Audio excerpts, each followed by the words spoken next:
Hello সবাইকে, good morning. Welcome back to my channel. আমি দেবশ্রী। দেখো সকালবেলা ঘুম থেকে উঠে চা নিয়ে বসে পড়েছি। লাল চা আর মুড়ি সকালবেলা খাই। তো এই দেখো এখানে বসে গল্প করছি। সবাই এদিকে চা খাচ্ছিল বসে। দিদা এসেছে, দিদা খাচ্ছে, এদিকে মা, সবাই বসে তার সঙ্গে গল্প করছি আর চা খাচ্ছি। আর এইদিকে দেখো রিওসোনা উঠে গেছে। রিওসোনাকে এই দেখো উঠিয়ে দিয়েছি আর বলছে বাবা বল গুড মর্নিং সবাইকে। এই দেখো আর বাবা বসে ওখানে চা খাচ্ছিল। যে যার মতো সকালবেলা উঠে যার যেটা হয় আর কি, চা খাওয়া দাওয়া। চলো এবার রান্নাবাড়িগুলোকে তোমাদেরকে দেখিয়ে দিতে হবে। এই দেখো এখানে দিদা বসে আছে। এটা কিন্তু আমার শাশুড়ির মা, হ্যাঁ দিদা। তো এই দেখো দিদা আসলে খুব মজা হয়, অনেক গল্প হয়, খুব আনন্দ লাগে, ভালো লাগে। দিদা খুব মজার মানুষ। এই দেখো রিও এদিকে গা মোচড় দিচ্ছে। এই দেখো এটা কিন্তু নাইট ড্রেস, এসিতে পরে শোয় বলে আমি চল বাবা তোকে ড্রেসটা আমি চেঞ্জ করে দিই। তো এই দেখো আমি তোকে ড্রেসটা চেঞ্জ করে দিচ্ছিলাম। আর এদিকে বলছে মা আমি কিন্তু ওর সঙ্গে মজা করা হচ্ছে যে স্কুলে যাবি বাবা, স্কুলে যাবি চল। বলছি না আজকে স্কুলে যাব না, স্কুলে যেতে ভালো লাগে না। ঘুম থেকে উঠে বাচ্চাদের যেটা মনে হয়। তো এই দেখো করছে। আর আমি এদিকে ওর তারপর ড্রেসটা চেঞ্জ করে দিলাম। আর ওখান থেকে বাবুন পড়তে বসেছে ওই ঘরে। এই দেখো এইভাবেই সময় কেটে যায় সবাইকে নিয়ে। আর দিদা আসলে তো খুবই ভালো লাগে। দেখো দিদার সঙ্গে দিদা খুব এত মজা করতে ভালোবাসে, তো লাগি আমরা দিদার সঙ্গে সবাই। রিওকে এদিকে ড্রেসটা চেঞ্জ করে দিচ্ছিলাম, গরম। দেখো এদিকে বাবুন বলছে মা তোমরা কী করছো? এই যে যেটা ডিউটি। এইখানে ও এসছে, এদিকে বই টই নিয়ে বের করছে, নিচ্ছে।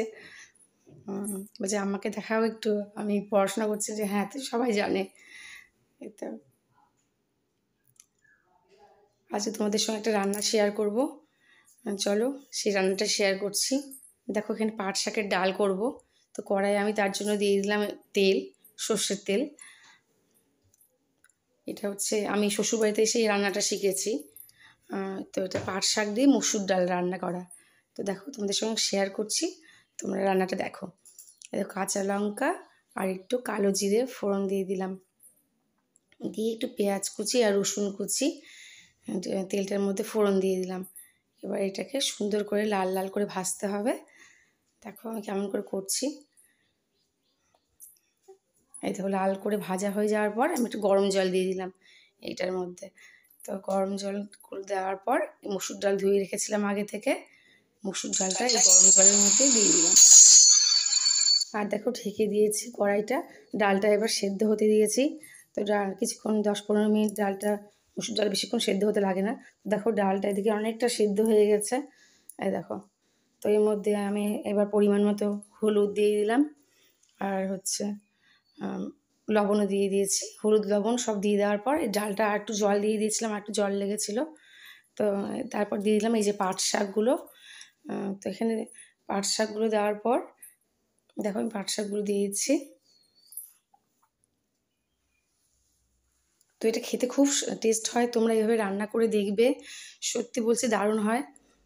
তো গরমের দিনে খুব সুন্দর একটা খাবার এটা। তোমাদের ভালো লাগলে আমাকে আবার কমেন্ট করবে কেমন লাগলো, লাইক করবে, শেয়ার করবে, সাবস্ক্রাইব তো অবশ্যই করবে আমার চ্যানেলকে।